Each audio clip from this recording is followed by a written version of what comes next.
around Mark Duggan's shooting on Thursday night, why he was shot, how he was shot, and principally his family are leading that demand for answers, but there are no or very few official answers at the moment. But I'm told, Jeremy, that the police officers involved in the shooting of Mark Duggan have never claimed that they were fired on.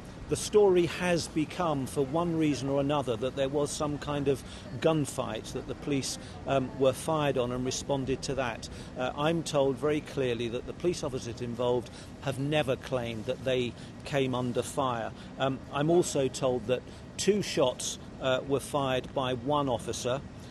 He feared for his life. He opened fire, not because he was fired on, but he feared for his life because of the gun that was later found at the scene of his shooting.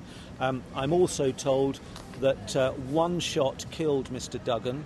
The second shot from the same officer missed him or went through his body. That is not exactly clear, but it was the second shot fired by the one officer that ended up in a police colleague's radio. So some detail beginning to emerge, not from any official source, but from an unofficial source about what happened around Mark Duggan's shooting.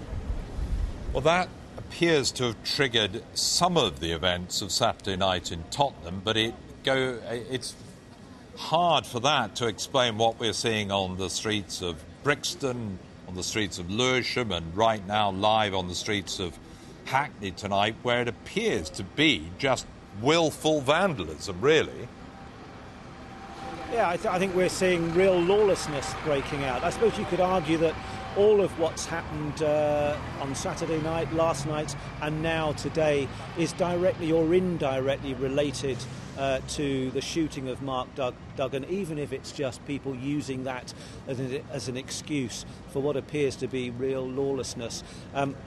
We've watched this afternoon scores of officers, uniformed officers coming in here for a series of briefings, some of them walking out quite leisurely in the past hour or so, others almost running out with plans, tactics plans in their hands, and piling into their minivans and then disappearing with their blue lights flashing, either to go directly to what's been happening in Hackney, and we think also in the Walworth area of South London and Lewisham, or simply getting out to the more far-flung parts of London where they believe there might be more trouble tonight. But I think what must be alarming senior officers here who've been involved in this planning today is the fact that, there are new areas of London that are coming under attack, more officers being attacked, but not coming under attack under the cover of darkness, which has been the pattern for the last 2 nights, but in broad daylight. I mean, some of this activity, this violence, started with